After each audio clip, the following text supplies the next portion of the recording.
There are two types of e-commerce company on this amazing planet of ours. The product-centric company. These businesses think that demand is something that just happens out of the blue. Success for them is defined by looking at items such as traffic, CPC, or revenue.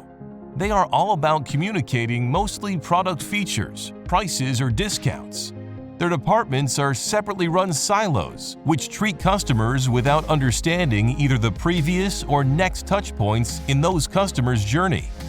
Not having a strong relationship with their customers, combined with their excessive use of mass communication, usually results in their customers abandoning them at the first opportunity in favor of competitors who show they care more.